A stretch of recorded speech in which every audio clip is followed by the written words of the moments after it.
welcome to Bitstorm, a comedy game design podcast by two guys who know nothing about comedy nor game design. I'm Ben Slinger, and with me, as always, is Trevor Scott.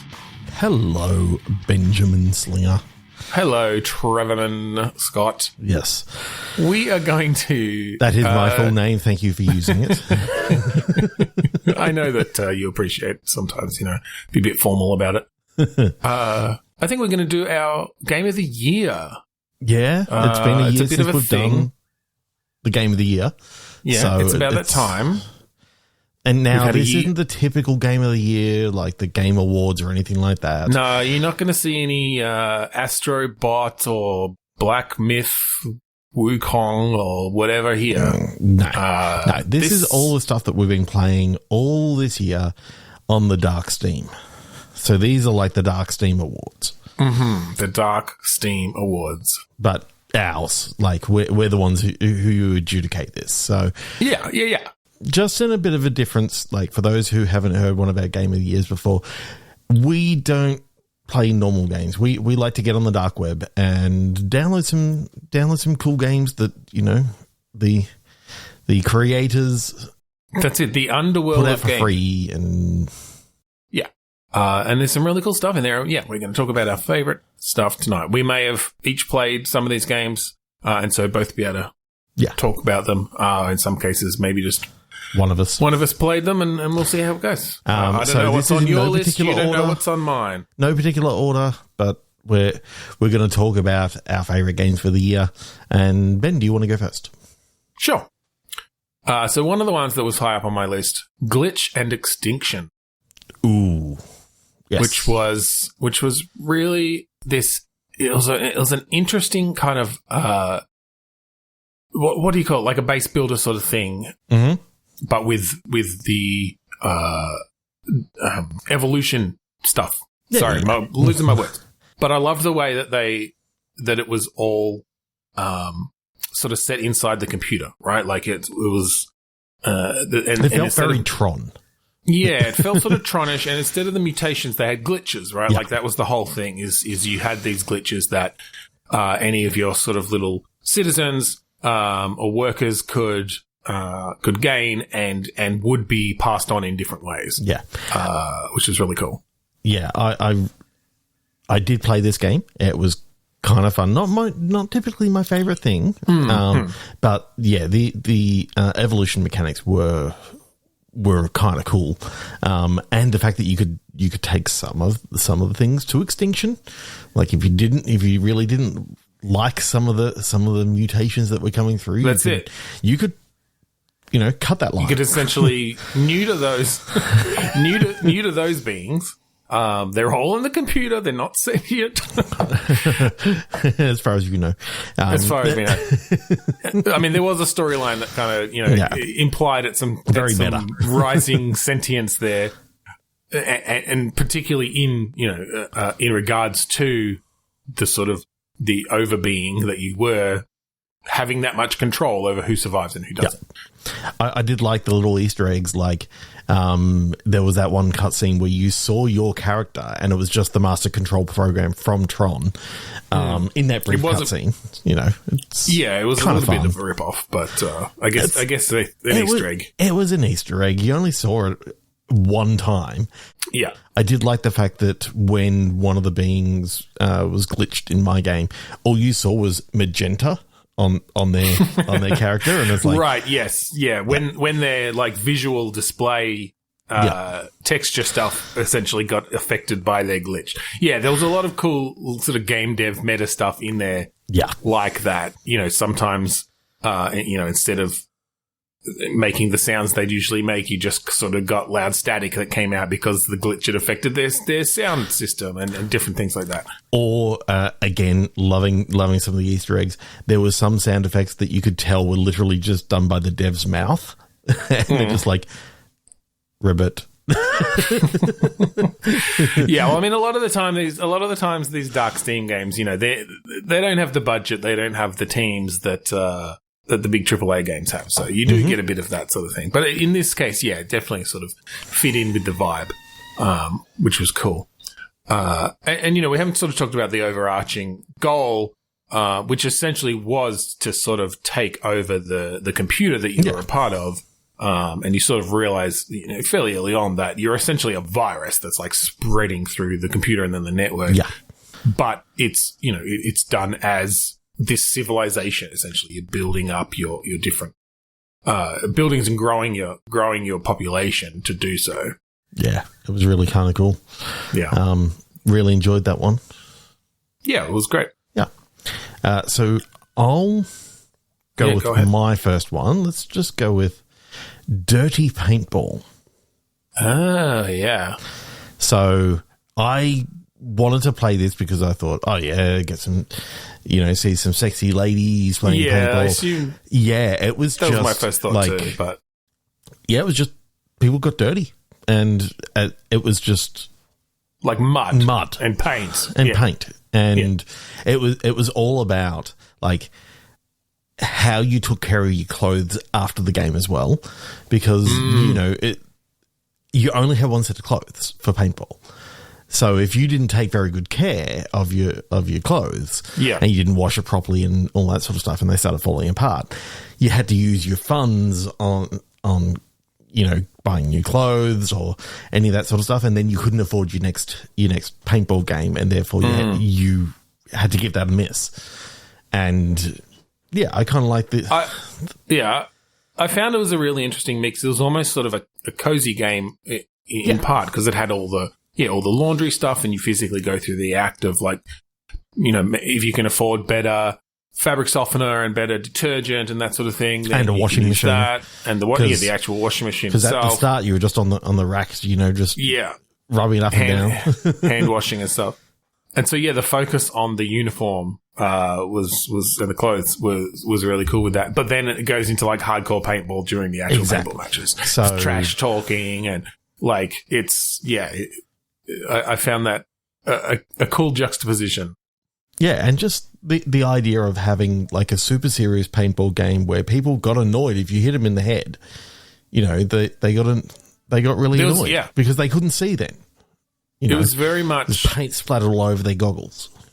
Yeah, because everyone was wearing protection in this, which is really kind of cool. Well, that was part of it as well, right? Like you had to make sure that your protection was intact and ready to go. Not cracked. You also couldn't play, which was good. But I felt like the personalities really came across, and sort of the overarching story very much felt like one of those kind of underdog sports movies, right? Like with your paintball team, as you go through the tournaments, and you sort of got the other, leading team that's out there ominously until you finally face off with them. Yeah, it was really cool. Yeah. That was one of my top games. I played probably the first 6 months of the year was just all Dirty you Paintball. put a lot of time into that. I remember every time I'd see you on Steam, Dark Steam, it'd pop up and say, cool. Oh, I'd never cross the two.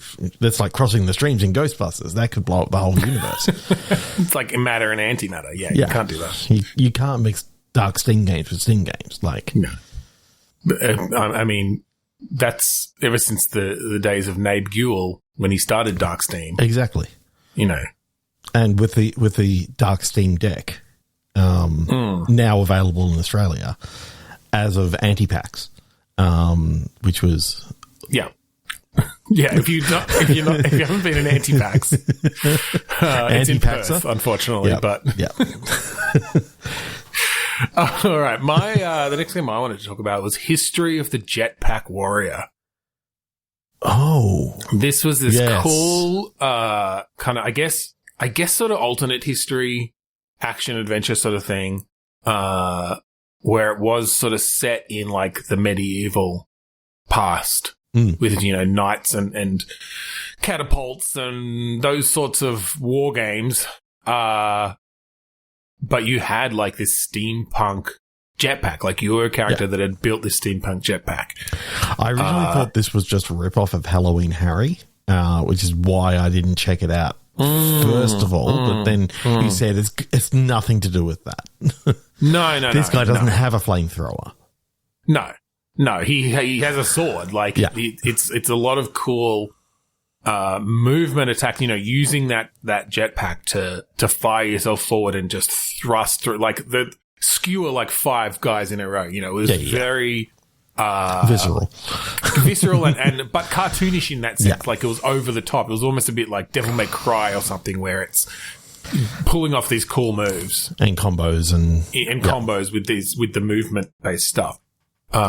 Did they have the whole Devil May Cry, end of the level you get a rank?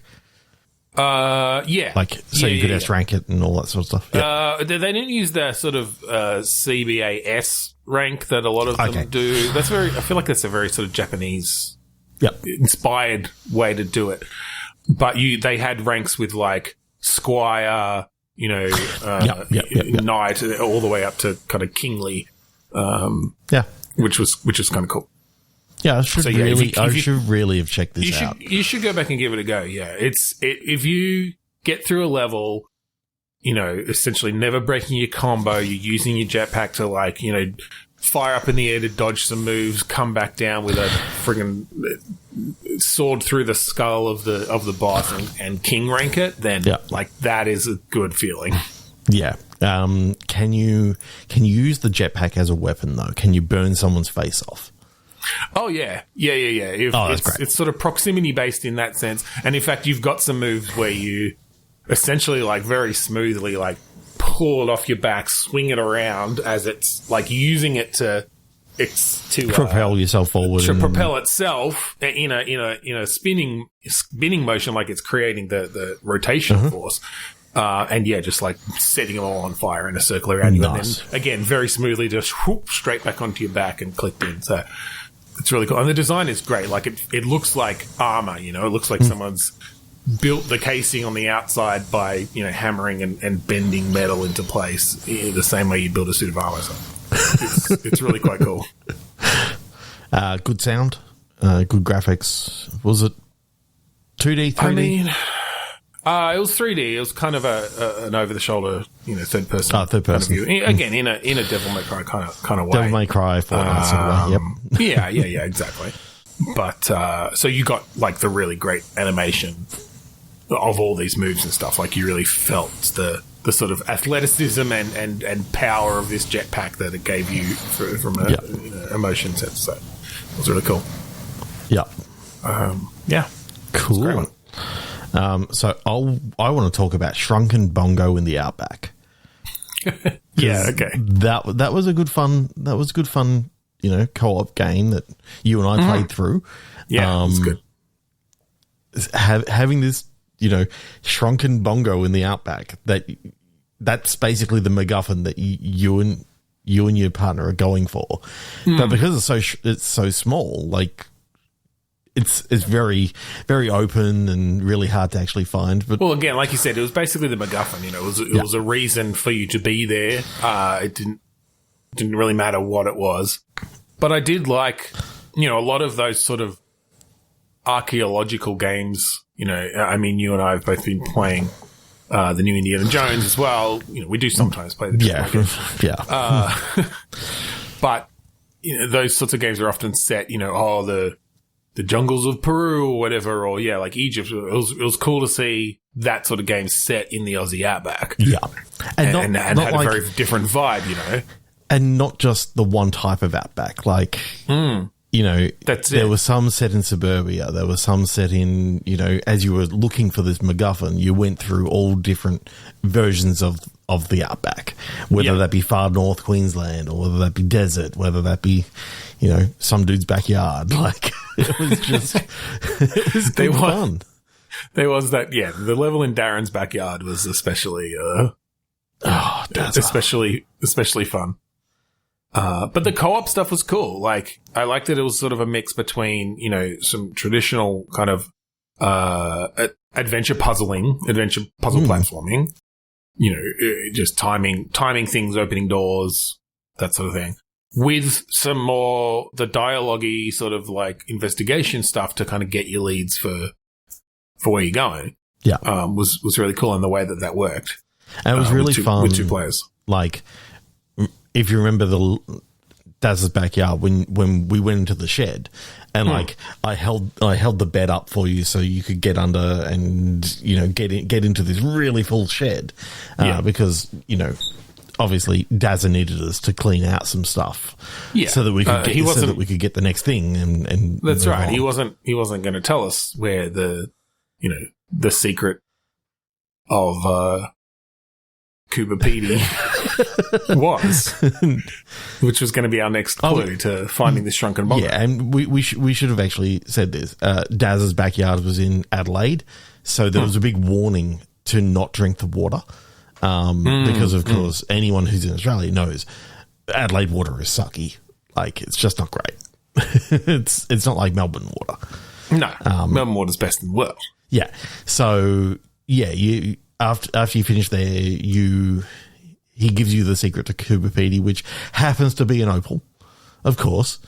And then you head to Cuba Petey, and you're trying to find again the shrunken bongo. That was really cool. Really enjoyed that. Yeah, it was a good time. I'm glad we played through that together. Mm-hmm. So I wanted to talk about Dead Dream. This one was sort of a bit of a sleeper for me. I see what you did there. Dream that was sleeper. accidental. No, I did sleep. I did sleep on this for a while because I had heard it was good, but horror games I don't often play, and I know that you sort of don't like to play them by yourself. No, especially like going back into real games. I do have mouth washing there, and you and I are going to play it after we finish going through a few other things. And when we get to it, yeah. But I'm glad that we did that with Dead Dream, where you tuned into my stream and that sort of we played it with you watching. And it worked well. Because it worked well. But being with someone else, so much easier. I needed it because this is fucking creepy as. So, yeah, I mean, essentially the premise was kind of when you fall asleep, you kind of go into these dream states where you can see dead people. Yeah. It's sort of you never quite know if you're sleepwalking or if it's fully dreaming or whatever, but they did a really good job of just making it really fucking creepy. For one, you never knew what was going to be around the next corner. Was it going to be just someone who looked like a regular person and that you would, almost have a conversation with and just find out, okay, why are you here? What can I do to let you go?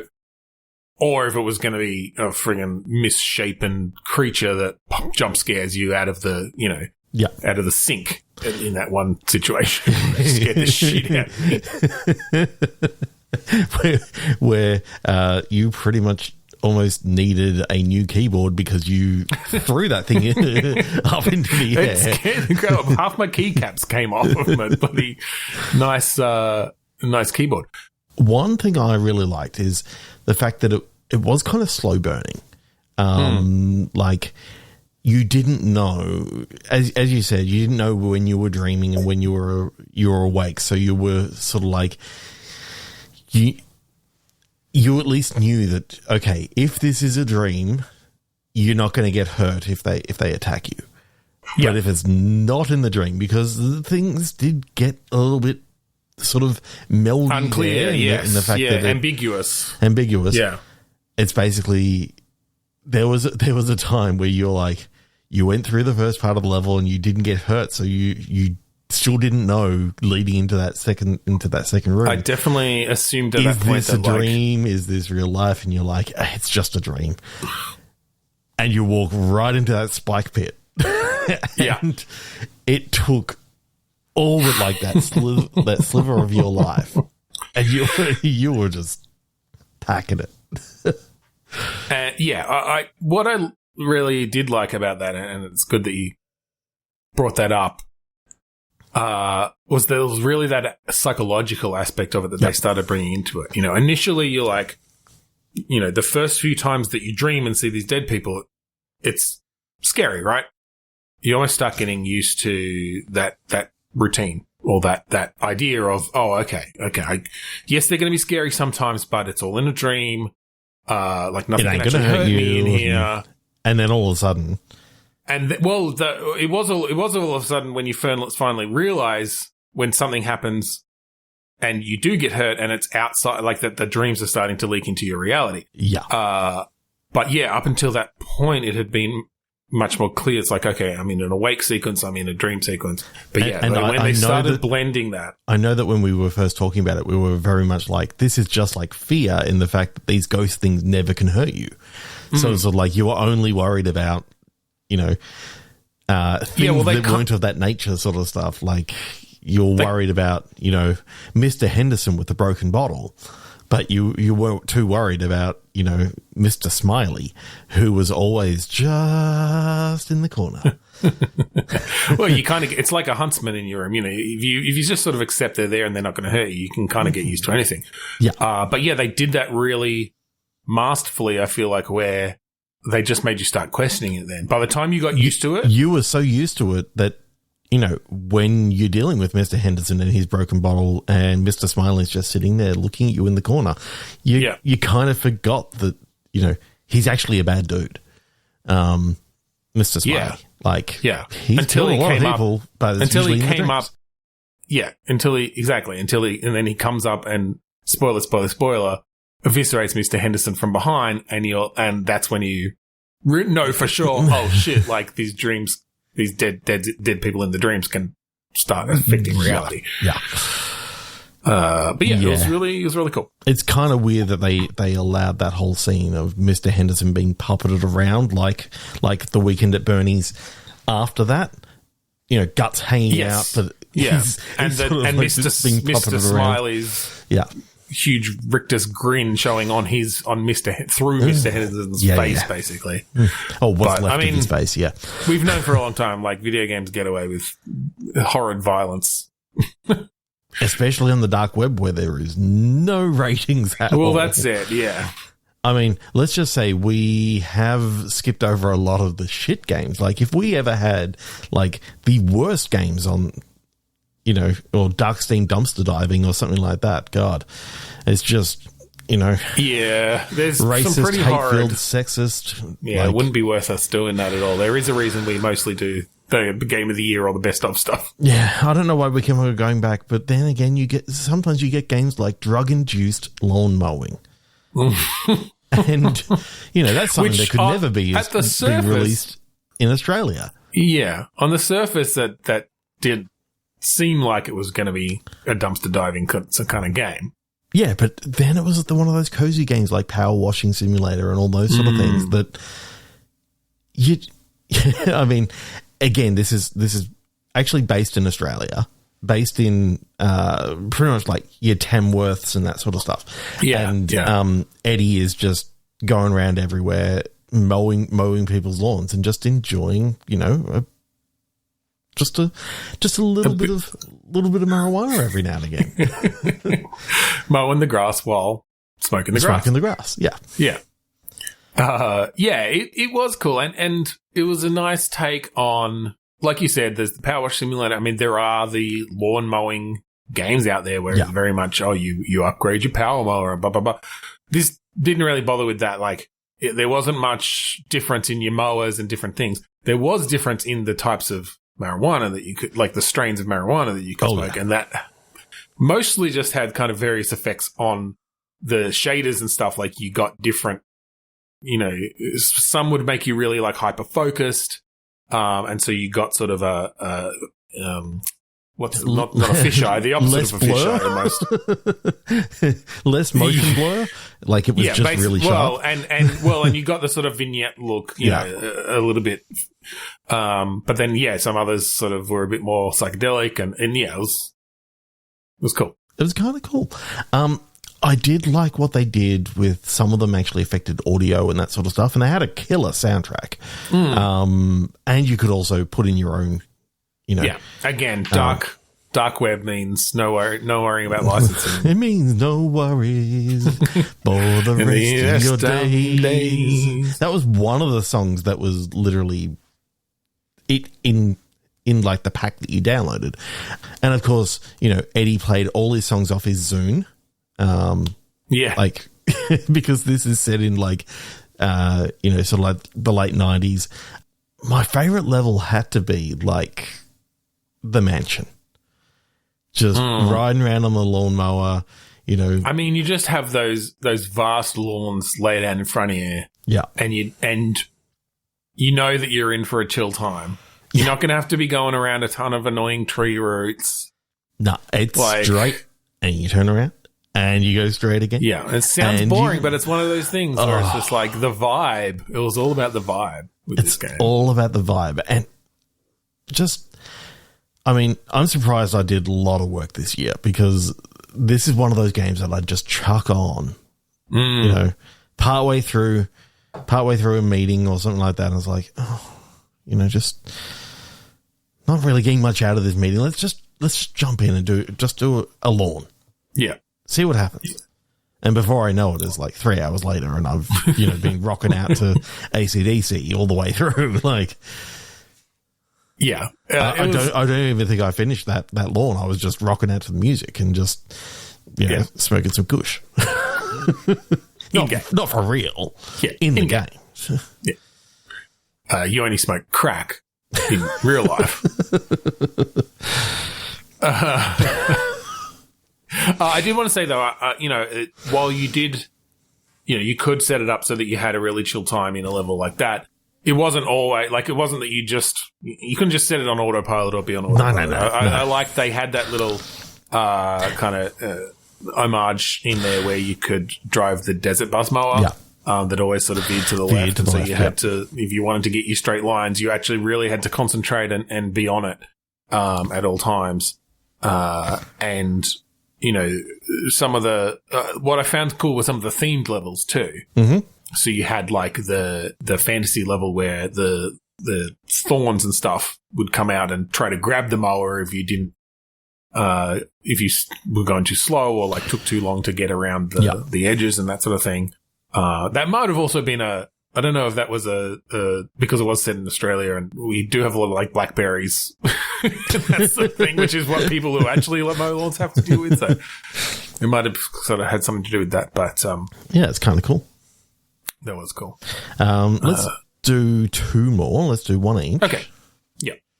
Well, the next one I wanted to talk about was My Little Chef Fun. Oh, yes. And this is that cooking game that had essentially you had like a little almost gnome type creature. It was a VR game, but you had this little kind of gnome creature called his name was Fun. Yeah, who sort of initially helped you. Like it was the tutorial sort of thing.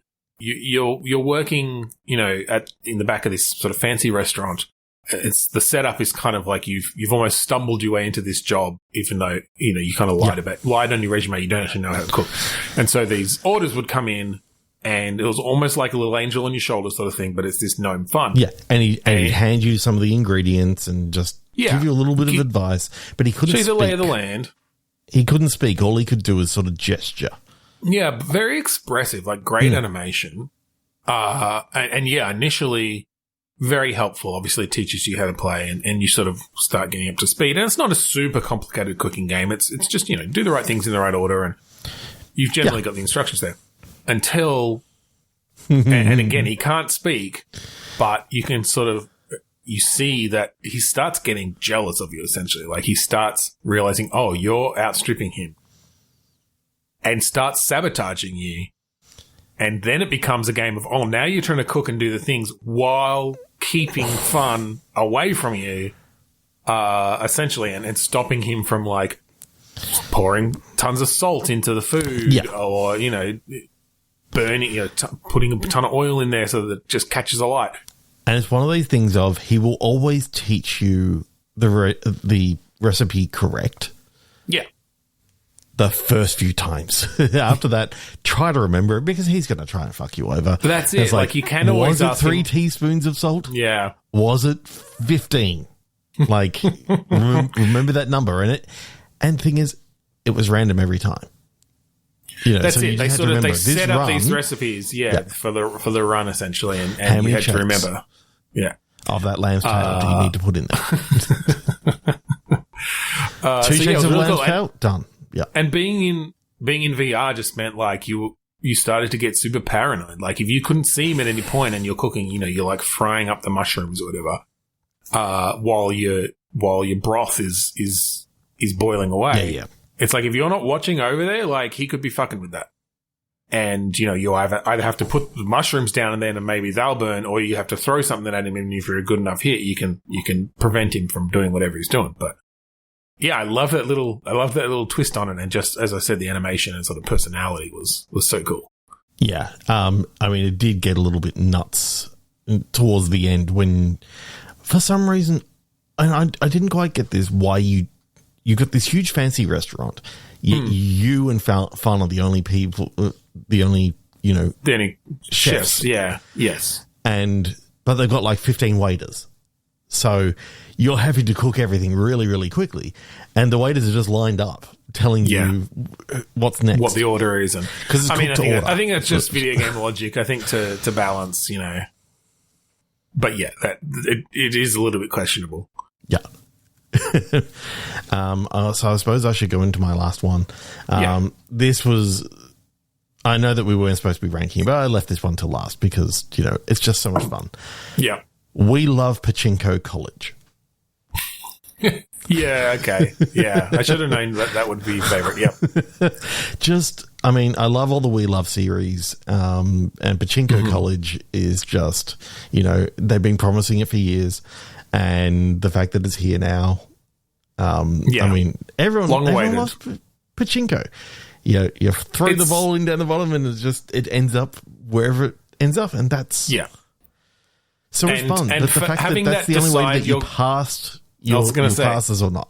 Having that decide your grades was really interesting, and I liked that. Essentially, you could improve your odds of getting a higher grade by studying, or like by the other gameplay. But at the end of the day, it's wherever that friggin' ball lands. Yeah, and the fact that everything was the ball, like no matter what, you always any decision, you got a ball, and it's like you had different pachinko tables. Yeah, so it was like this one just has a yes and a no. Yeah. Like, and you drop the ball, and it's like whichever way it goes and you get to choose where you drop it. You get to choose where you drop it, but once you there, let it go, it's out of your hands. Then it can go 50-50. If you want to say no, just make sure it's it's pachink yes, not pachink no. Yeah, I did like they did give you a certain number of like tilts, essentially, where you could give the machine a little bit of a whack on one side or the other. But that's also not guaranteed. That can, depending on the balance of that ball or where it is on a particular peg or whatever, like that could give it the opposite, opposite move that you want. So, and just the idea of that combat system also being pachinko, because of course you're gonna have some sort of combat in the We Love games, because they always take if you remember the pinball game, everything was a pinball table, and that's how the combat worked. In this case, they've gone everything's pachinko. Yeah, they definitely take it to the nth degree, which is good. Like it's wacky, but it makes it fun. And I mean that, like the date. When you go on a date, and she just like at one point morphs into the pachinko machine, and it's sort of you're deciding like whether to, kiss her goodnight or ask to come in or just leave. Like, that was that was an interesting crazy part of that game. I loved every second of it. Yeah, I didn't end up going in. Like, I don't know what happens if you go inside, if there's more pachinko tables in there, how far they go with that, but I don't know, because again, I didn't pass that. Again, it went straight over to the side as it's wont to do. Get away from the center. Yeah. But no, it was it was a fun game.